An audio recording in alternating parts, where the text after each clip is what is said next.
संपूर्ण भारत के छात्रगण, खास करके बिहार के छात्रगण, आ गया सुनील जी खाटी बिहारी। नाउ सुनील जी खाटी Bihari came on in front of camera, be ready. Now I will produce one of the best objective lecture series, एक बेहतरीन आपका ऑब्जेक्टिव लेक्चर सीरीज बायोलॉजी के चैप्टर से 12वीं कक्षा के लिए प्रस्तुत करूंगा।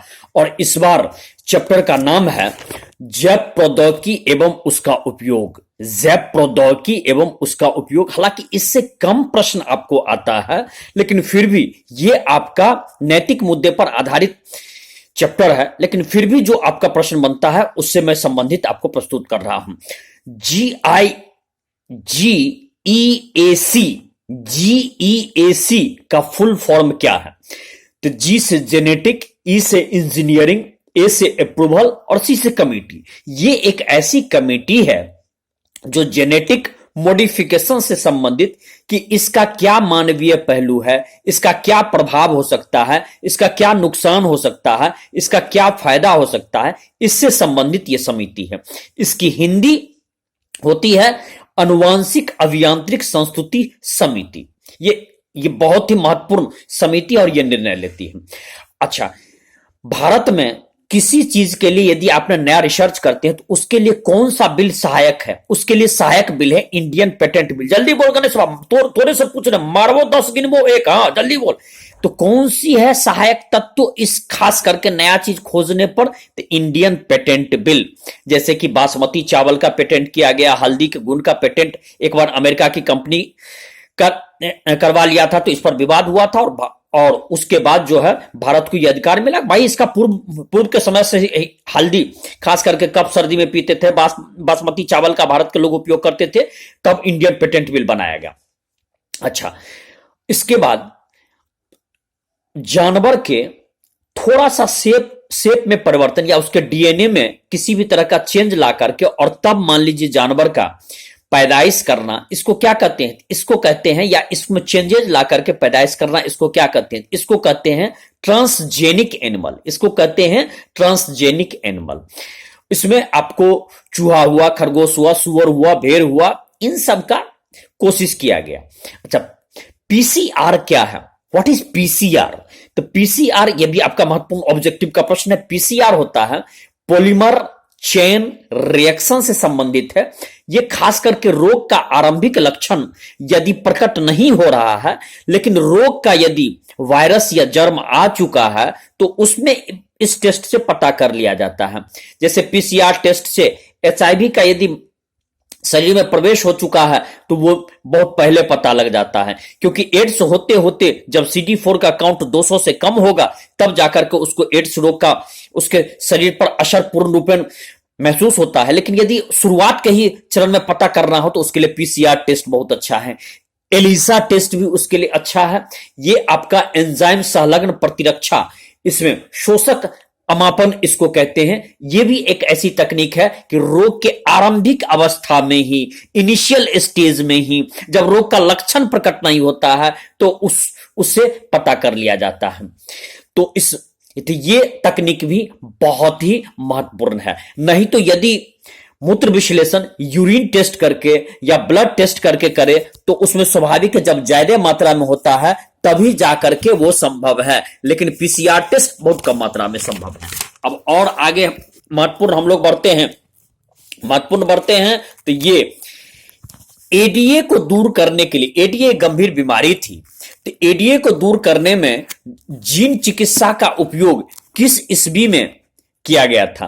तो एडीए एक बीमारी का नाम है। यह जीन चिकित्सा का उपयोग 1990 ईस्वी में किया गया था और यह जीन चिकित्सा का उपयोग, अच्छा, एडीए की कमी या एडीए की बीमारी दूर करने के लिए किस माध्यम का उपयोग किया गया था? तो अस्थि मज्जा प्रत्यारोपण, अस्थि मज्जा इसको कहते हैं bone marrow transplant. Bone marrow transplant इसका जो है, एक जैसे आपको बतलाते, एड्स रोगी था बहुत पहले, उसका टिमोथी ब्राउन नाम था।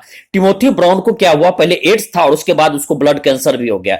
तो अस्थि मज्जा प्रत्यारोपण के बाद उसका ऐसा देखा गया कि उसका एड्स रोग भी ठीक हो गया और वो व्यक्ति अभी भी स्वस्थ रूप से रहता है। वो प्रथम पेशेंट है जो एड्स रोग से संजोगवश ठीक हुआ। हालांकि ये तकनीक प्रचलित नहीं है, ये खतरनाक भी है। अच्छा, जीन चिकित्सा क्या है? जीन चिकित्सा, जीन चिकित्सा ऐसा होता है कि जैसे बच्चे या उसको, बच्चा जो भ्रूण की अवस्था में रहता है, उसका जो दोषी जीन है उसको चिन्हित करके, उस दोष को सुधार करके, और तब जो जन्म लाया जाता है उसको जीन चिकित्सा कहते हैं, जेनेटिक इसको ट्रीटमेंट कहते हैं। ये आनुवांशिक रोग के इलाज के लिए अत्यंत महत्वपूर्ण। जरा जल्दी बोल, निमोशिया रजीबा तोरे से पूछ रहे हैं, आनुवांशिक रोग के दूर करने के लिए कौन सी चिकित्सा पद्धति बेहतर है? तो जीन चिकित्सा पद्धति बेहतर है। कौन सी? जल्दी बोल। जीन चिकित्सा पद्धति। बहुत बढ़िया, बहुत बढ़िया बात।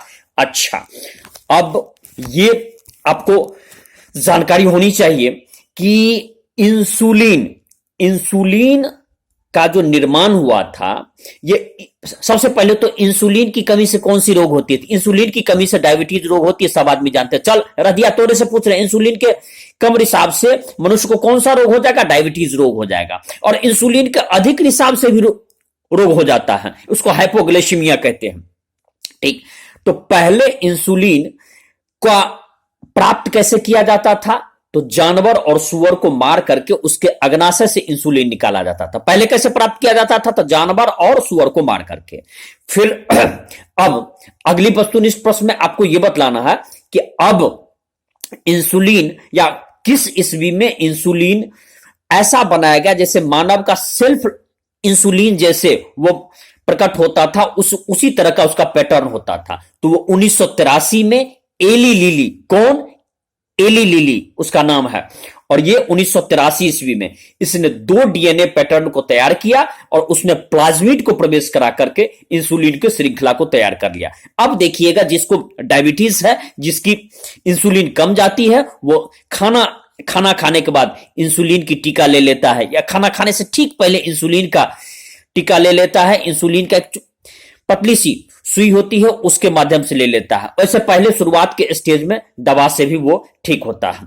अच्छा, और अब ये कि तंबाकू, या इसको कि तंबाकू का कौन सा ऐसा रोग है जो उसके पैदावार को बहुत कम कर देता है, तंबाकू के पौधे के जड़ में लग जाता है? वो कौन सा कृमि है? सूत्र कृमि है, बहुत बहुत महीन, जिसको देख नहीं पाइएगा। तो उसका नाम है मिलवाई डेगान इनको गनीशिया, मिलवाई डेगान इनको गनीशिया इसका नाम है। और इसी में कई ऐसे परजीवी हैं जो मानव को भी नुकसान पहुंचाते हैं और पौधा को भी नुकसान पहुंचाते हैं। इसको दूर करने के लिए किस चिकित्सा विधि का उपयोग करते हैं? इनको दूर करने के लिए उपयोग करते हैं आरएनए अंतरक्षेप, अंग्रेजी में कहते हैं आरएनए इंटरसेप्ट। अच्छा, बीटी का फुल फॉर्म क्या होता है? तो बीटी जैसे बीटी युक्त कपास होता है, बीटी युक्त मान लीजिए कई अब आपको बीज आ चुके हैं, तो वो क्या होता है? तो बीटी का फुल फॉर्म होता है बैसिलस, बी से बैसिलस और टी से थुरुएंजिसिस। इसको याद रखना। जल्दी बोल ले बकरा कट रघब्बा, तोरे से पूछ रहे बकरा कट रघब्बा, बीटी का फुल फॉर्म क्या होता है? तो बीटी का फुल फॉर्म होता है बैसिलस थुरिएंजिसिस। अच्छा, अगला, बीटी में किस किस प्रकार की अब बीटी किस्म की बीज आई है? तो बीटी कपास, बीटी मक्का, और ये सब आपका काफी ये जैव पीड़कनाशी है। खास करके इसमें जो नुकसानदायक जीव लग जाते थे, नुकसानदायक कीट पतंग से ये बचाव करता है इससे। अब धान, टमाटर, आलू, सोयाबीन ये भी इस प्रकार के आ चुके हैं। ठीक, अच्छा, तो अब बी थ्रुएंजेसिस आखिर ऐसा क्या होता है? तो बी थ्रुएंजेसिस क्या होता है कि एक आपको विशेष चरण में कुछ प्रोटीन का निर्माण कर देता है, और प्रोटीन का निर्माण कर देता है जिस पर जैसे ही वो उसको खाता है कीटनाशक, बस वो समाप्त हो जाता है, मर जाता है। ठीक, अच्छा, अनुवांशिक या इसको जैव प्रौद्योगिकी का क्या क्या उपयोग है? सामान्य रूप से ये आपका ऑब्जेक्टिव में, बल्कि कह सकते शॉर्ट क्वेश्चन है। तो जैव प्रौद्योगिकी का उपयोग करने से फायदा यह है कि कुछ ऐसे भी बीज या ऐसे भी पौधे अब चलन में आ गए हैं जो ठंडा, सूखा, लवण, ताप इन सबको झेल लेता है। कम पानी में भी वो अच्छा उपज देता है, ज्यादा पानी को भी झेल लेता है, कीटनाशक के प्रकोप को भी, मान लीजिए कीट कीट के भी प्रकोप को झेल लेता है। तो ये सब जो है उसके उत्पादन में बढ़ने में इसकी महत्वपूर्ण फायदा हुई थी। अच्छा, जीएम का फुल फॉर्म क्या है? जल्दी बोल गणेशवा, जल्दी सुन ले इसको एकदम। इस चैप्टर का अमिताभ बच्चन है। जी से जेनेटिक, एम से मॉडिफाइड। हाँ, तो राजीव तोरे से पूछ रहे हैं, नस फाड़ दो जल्दी बोल। हाँ, जीएम का फुल फॉर्म क्या होता है? Genetical modified. एक तो जीएम का इकोनॉमिक्स में जानते हैं या मान लीजिए पोस्ट पर जानते हैं जो जनरल मैनेजर होता है, लेकिन यहां पर जेनेटिकल मॉडिफाइड कि जिसको जीन के स्तर पर उसको मॉडिफाई कर दिए, सुधार कर दिए, जितनी कमी थी उसको हटा दिए। तो ये ठीक है।